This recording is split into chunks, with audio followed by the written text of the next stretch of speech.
Study guitar online with Berkeley's renowned faculty. Download your free guitar handbook now and discover how Berkeley Online can help you become a better guitar player.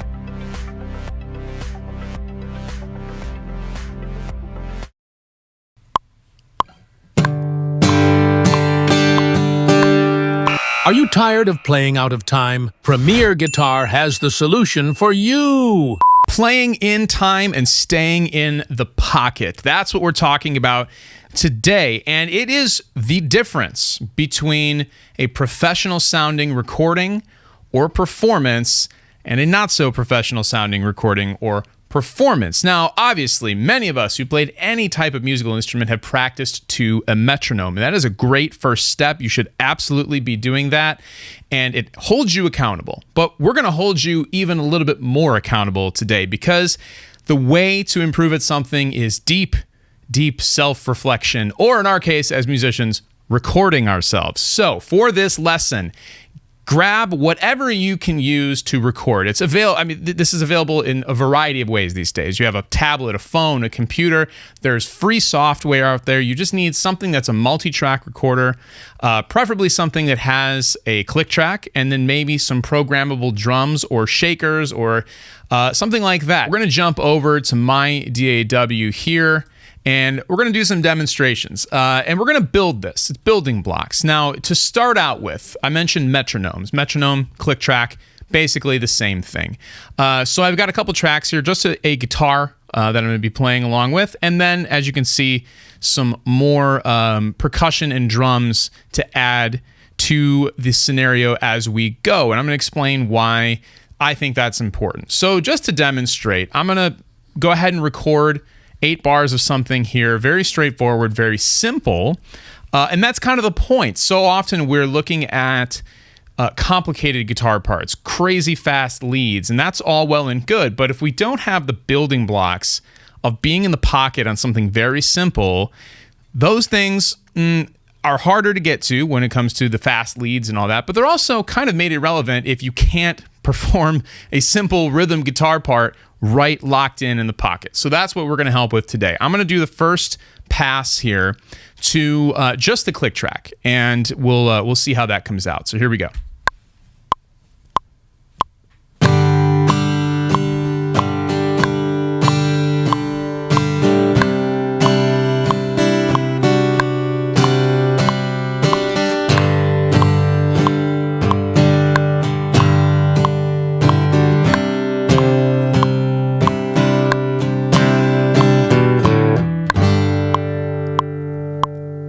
So there you go, right? Fairly close, maybe a little bit loose, maybe a little bit on purpose there, but let's listen back with no click track, right? So here's...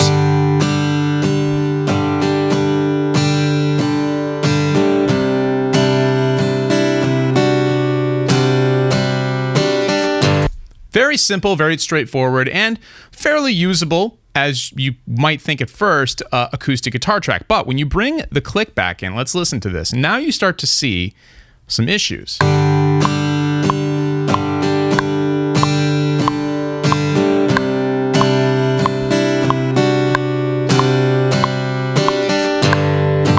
So right there, if you listen closely, you can hear there's a lot of space in between those clicks. There's a lot of space for things to go wrong, and we'll say for the purposes of this lesson that I did this on purpose. But it gets a little bit loose there at the end of the 4th bar in between the beats, which requires a lot of discipline and a lot of practice, especially when you're strumming something slow and kind of simple like that, to keep it locked in perfectly. Now, the trick here, what I like to do is if I'm recording something, or even if I'm not recording something, I'm just learning a part, is actually record it, but then add in something like a shaker. And the shaker, in this case, is going to help hold us accountable in between those beats that the click track is giving us. And this is where, especially on acoustic guitar strumming parts, shakers and acoustic guitars tend to take up kind of the same real estate in a recording or performance, particularly... You know, they generally play the same rhythm a lot of times and also occupy a lot of the same frequency. So if they're not locked tight, it's very obvious. So let's see how this guitar part I recorded does with the programmed and what should be perfect shaker. I'm going to get rid of the click track and just listen to the shaker and the guitar.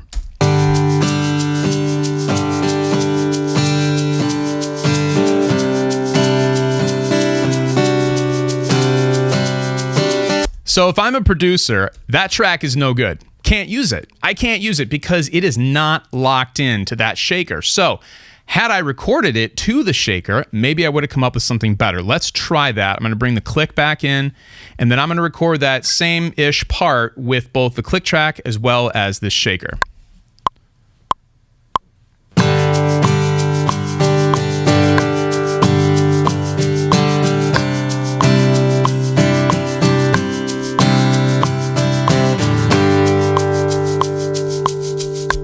Okay, we'll cut it in half so we don't have to sit through the whole thing. Let's check that and see if it's any better.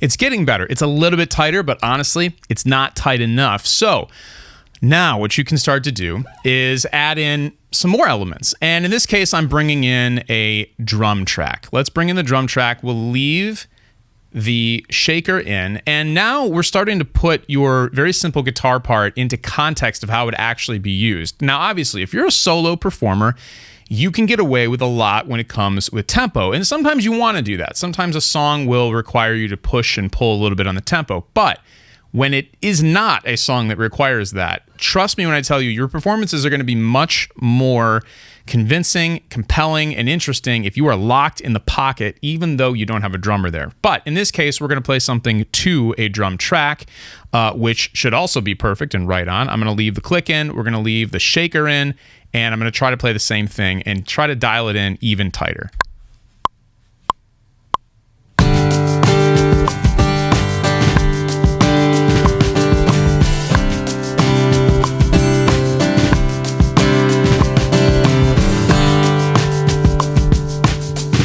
Okay, so I mean, it feels better. It feels more comfortable to play along with the shaker and the drum track. I feel like I'm not quite as far out on a limb as I do with just the click track. And what it's forcing me to do is to pay attention to those other rhythmic elements and make sure that what I'm doing, albeit simple on the guitar, is locked in with those. So let's listen back to that and see what it sounds like.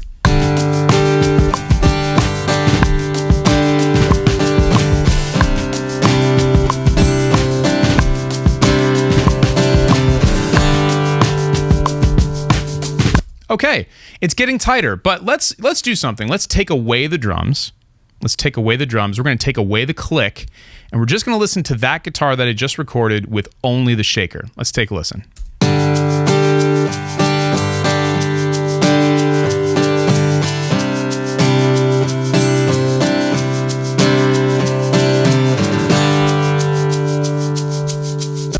It's close. It's closer. It's closest that I've gotten so far. But if you're listening closely to the shaker and the guitar, it's still not quite tight enough. And that is what I'm talking about here with this lesson. That is the takeaway from this, is that you have a shaker that is digital. It's pretend. It's fake. It's right on, exact.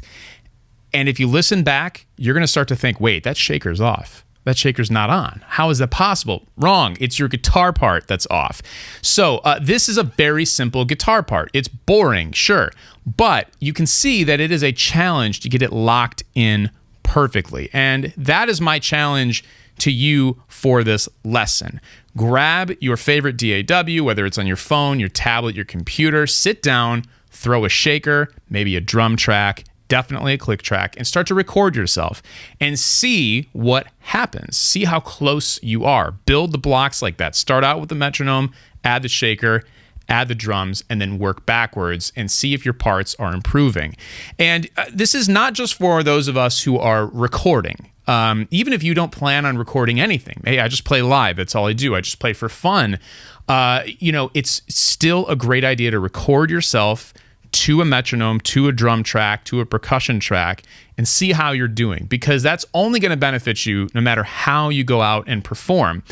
Now, if you are a recording artist, if you're a recording guitar player, if you're planning on going and recording for the first time, This is my advice for you. Think about all the times that you practice outside of recording. When you sit down to record a song, how many times have you actually practiced recording the song? Not just practicing the song, but practiced recording the song. So if you book studio time and you're paying for that, or you buy a bunch of gear and you want to sit down and use it, make sure you're practicing that, because performing in a studio, performing to a click track, performing with a drummer, recording in those situations is a whole separate skill set. You can be a very accomplished musician, and if it's not something you're used to, it might take a few passes in the studio to get kind of locked into that groove and get used to hearing things the way you're going to hear them, and then feeling things in the studio the way you're going to feel them. And time is money when it comes to recording, as we all know. So this can just help you avoid those pitfalls. So I hope this was helpful. It's kind of an out-of-the-box, different kind of way to get yourself into the pocket rather than just playing with a metronome or playing along to your favorite recordings. Record yourself, hold yourself accountable, and you can literally see your progress and hear your progress when you do that. Until next time, this is Tom Butwin here for Premier Guitar. Make sure you're subscribed to the channel, and I'll see you in the next one.